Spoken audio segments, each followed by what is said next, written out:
Ter medo é algo bom ou ruim para o desenvolvimento da criança? Vem comigo para saber a resposta. Não vou responder a pergunta. Você é que vai se responder no final desse vídeo e me falar se medo é um sentimento bom ou se medo é um sentimento ruim. Mas como que a gente faz a criança aprender a lidar com o medo? A gente força ela, a gente obriga ela a lidar com aquele medo e a enfrentar? Lembre-se, tudo que é forçado, Deus não está presente. Nós precisamos conduzir, ajudar a criança a lidar com o medo, com esse sentimento, mas não obrigar, porque aí Deus não vai estar presente. Esse vídeo vai ser dividido em 3 partes. Primeira parte, quais os danos que o medo deixa. Segunda parte, como que o medo aparece. E terceira parte, 5 dicas para ajudar o teu filho a vencer o medo.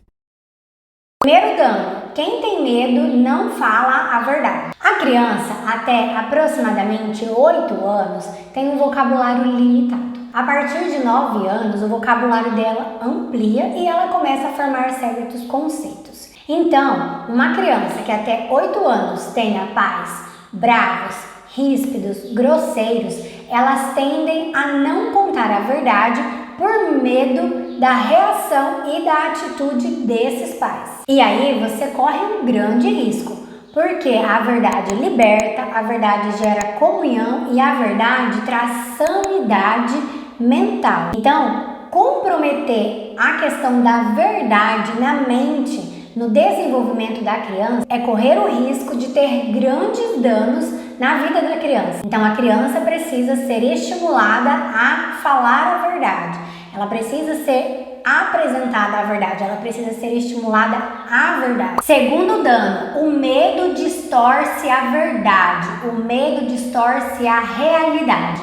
Em Números 13:33 diz assim: também vimos ali gigantes, filhos de Enaque, descendente dos gigantes, e éramos aos nossos olhos como gafanhotos, assim também éramos aos seus olhos. Logo, a criança começa a ver coisas que não existem, a ver coisas que não são verdade. Se você percebeu que o teu filho está nessa situação, você vai ajudar ele a enfrentar a situação com a verdade. Como por exemplo aqui, nesse trecho aqui, mostra que os espias foram enviados por Moisés para espiar a terra de Canaã. E lá eles ficaram admirados porque tinham gigantes. Então o medo nele era tanto que eles não só viram os gigantes, como eles falaram que eles eram vistos por eles como se fossem uns gafanhotos. E eles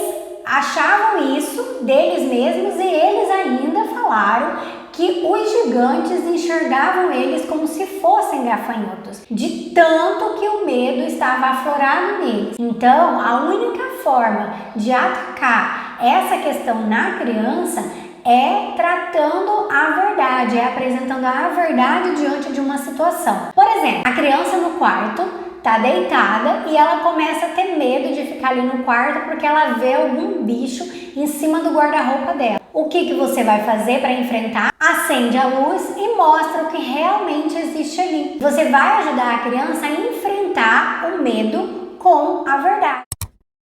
Gênesis 3:6-10 diz assim: e vendo a mulher que aquela árvore era boa para se comer e agradável aos olhos, e árvore desejável para dar entendimento, tomou do seu fruto e comeu, e deu também a seu marido, e ele comeu com ela.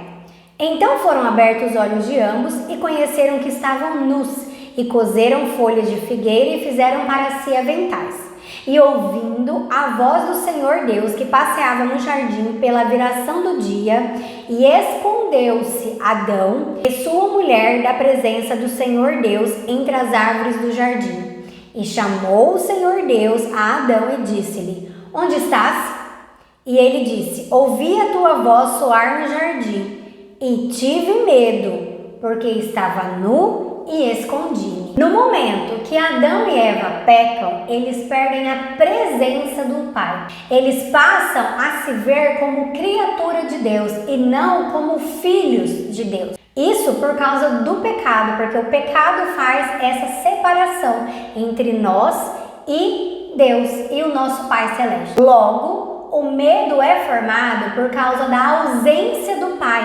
Ele é produzido na solidão. Primeiro aprendizado: quando você tira a presença, o medo aparece. Quando você coloca a presença, o medo desaparece. Segundo aprendizado que a gente pode tirar desse texto: quem tira medo é o pai terreno, porque nas escrituras o papel do pai é dar limites e o papel da mãe é cuidar de pessoas. O pai, a voz do pai, o falar do pai prende o pensamento da criança. É só prestar atenção.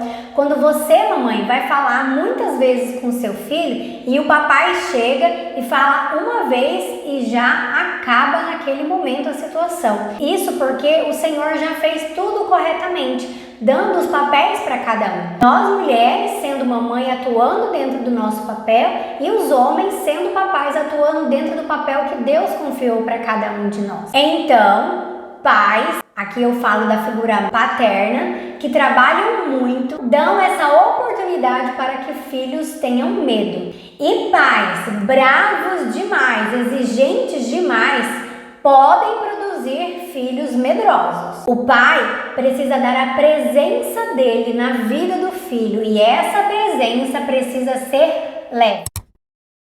Vamos às dicas. Primeira dica: escute seu filho, esteja aberto para ouvir, para saber quais são as inseguranças dele, as incertezas dele. Mostre a ele que sentir medo é algo que acontece com nós seres humanos. Conte para ele a história do porquê que o medo veio. Conte dessa história de Adão e Eva. Ele precisa saber o porquê que acontece, para que serve esse sentimento, medo, quando a gente pensa em emoções, em sentimentos, que você também já sentiu medo. 2.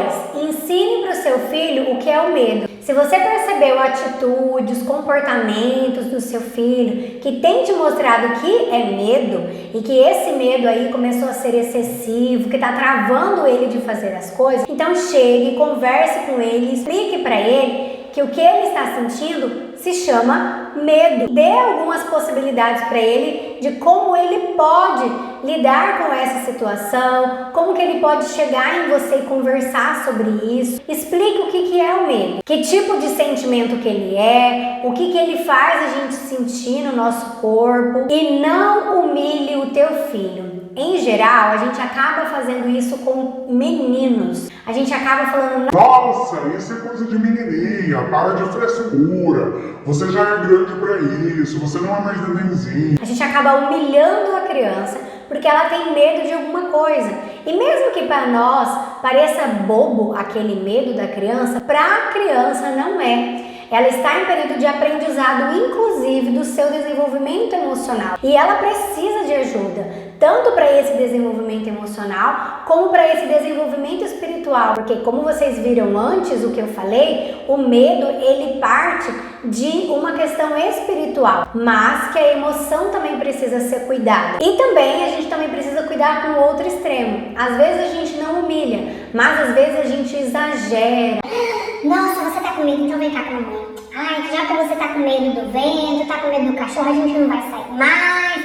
Tudo bem, eu protejo você. Então, os dois extremos, nós precisamos tomar cuidado pra gente nem humilhar essa criança e não ajudar ela a lidar com isso, porque isso na vida adulta dela vai refletir, e pra gente também não exagerar nesse acolhimento e essa criança não saber lidar com as situações da vida, e aí isso também vai refletir na vida dela no futuro, porque ela não vai saber lidar com aquela situação. E se isso ocorrer quando ela for adulta? E aí? Como que vai ser? E aqui eu quero fazer uma pausa, uma informação importante que você precisa saber. Nós, quando somos tocados em alguma coisa na nossa emoção, a emoção ela vai aparecer mais tarde. Então, às vezes, aconteceu alguma situação com teu filho, digamos que ele estava numa piscina e alguém passou perto e empurrou. Afogou, não sabia nadar, mas aí resolveu. Você conversou, trouxe à mente a informação, conversou tudo e tal. E passou algum tempo depois, quando vocês vão em algum lugar, alguma festa, e vai ter uma piscina lá, e essa criança começa a ter um comportamento de muito medo, querer ficar muito no colo e ficar até apavorada com a situação. Isso por quê? Porque as situações de sentimento que acontecem conosco, os nossos afetos, na nossa mente a gente resolveu aquela questão, mas a nossa emoção ela demora mais para passar por tudo isso. Às vezes alguma coisa que aconteceu há muito tempo, pode ser que lá depois, alguns anos depois ou meses depois mesmo, essa criança vai aparecer de novo esse medo, porque ficou armazenada aquela informação. Então a emoção ela é mais lenta para ser dissipada, para ser resolvida quanto a alguma coisa. E aí entra a terceira dica que vai vir desse livro aqui que se chama O Cérebro da Criança. Inclusive eu indico muito esse livro para vocês, ele é maravilhoso e ele é bem legal porque ele traz 12 estratégias e no final do livro ele traz mostrando essas estratégias dividido com as faixas etárias. Então para você fazer a aplicação dessas estratégias com crianças de 0 a 3, aí depois ele traz mostrando as mesmas estratégias para como que você vai aplicar cada uma delas com crianças de 3 a 6 anos, depois com crianças de 6 a 9 anos e por fim com crianças de 9 até 12 anos. Então vale muito a pena. Eu vou deixar o link desse livro na descrição caso você se interesse e queira adquirir. É uma aquisição muito boa e que vai te ajudar em muitas fases do desenvolvimento do seu filho. Vou trazer 2 estratégias que esse livro apresenta. A primeira estratégia se chama usar o controle remoto da mente para reproduzir lembranças. Por exemplo, essa situação que eu dei de exemplo aí, de que em um determinado lugar teve esse incidente de que alguém empurrou o teu filho lá dentro. E aí, quando vocês foram numa festa, tinha uma piscina lá e voltou esse medo. Então, você vai falar para a criança, para ela usar o controle remoto. Faz de conta, né? Chama ela e fala para ela, olha, eu tô percebendo que você não tá querendo ir nessa festa, ou você ficou com medo de chegar ali na piscina por causa dessa situação que aconteceu com você. E aí, às vezes, a criança não vai querer lembrar daquilo. E aí você vai propor para ela, ó, vamos fazer o seguinte, vamos contar uma história e aí faz de conta que você tem um controle remoto na sua mão. E esse controle remoto você vai poder parar quando você quiser, vai poder avançar quando você quiser na história e vai querer voltar na história quando você quiser. Pode ser? Quando você falar pause, eu vou parar e eu não vou continuar. E aí você vai contando a história para a criança. E aí se chegou em algum momento em que a criança fala para ou pause, então você adianta a história mais para frente. Adianta naquela parte que mostrem que ela estava segura, que pegaram ela e tiraram ela da piscina e ela estava bem. Conta o momento que ela encontrou com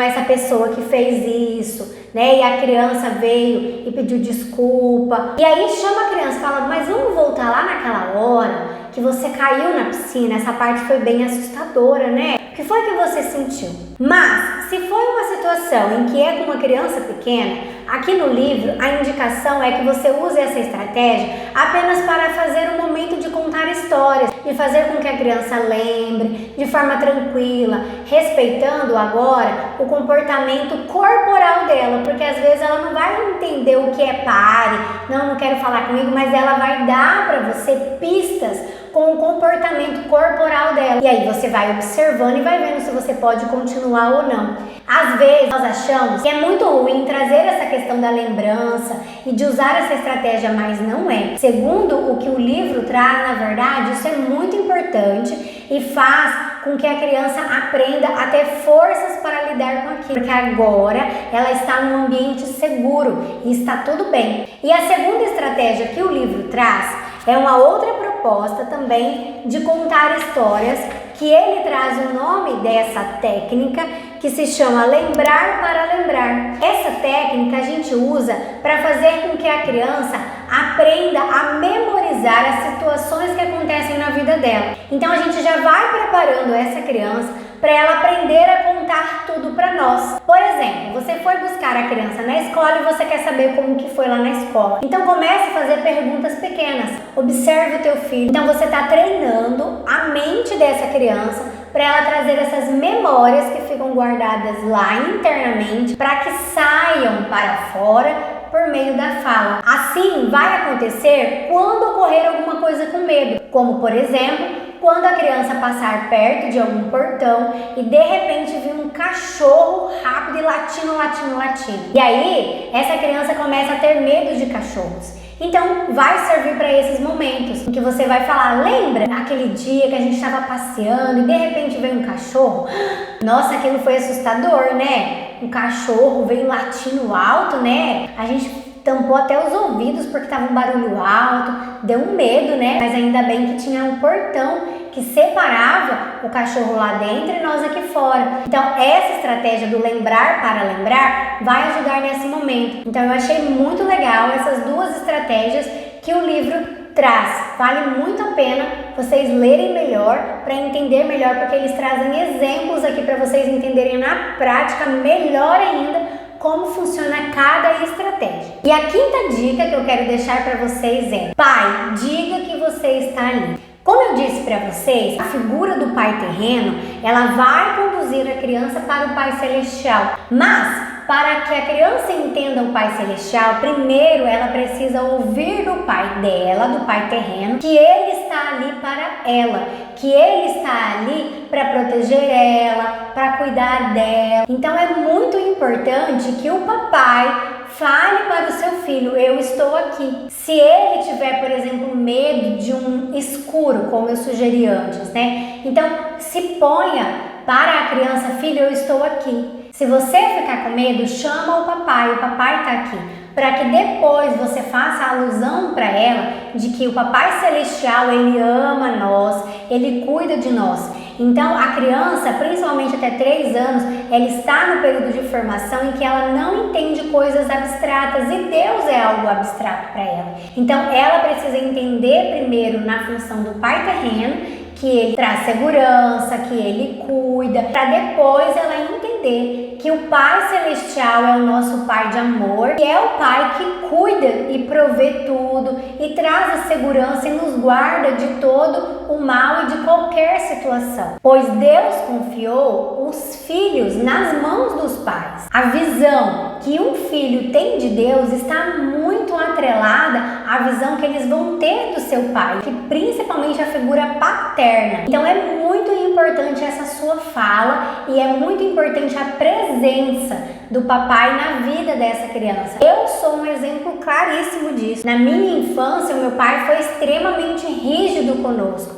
Então todas essas questões de esconder a verdade aconteceram comigo por causa da rigidez. Tem algumas questões de medo, porque meu pai trabalhava demais, então ele era mais ausente, não tinha tanta presença dele na minha vida. Tem muita coisa que a presença de Deus já me ajudou nesse processo de vencer esses medos. Analisando a sua infância, você consegue perceber algumas questões de medo relacionadas a tudo que você vivenciou com o teu pai terreno? Não entenda pelo lado de culpa do teu pai, por isso que você tem medos hoje, não. Muitas vezes era falta de conhecimento. E entenda que agora você tem a oportunidade de ser diferente, porque você tem o conhecimento. E uma questão.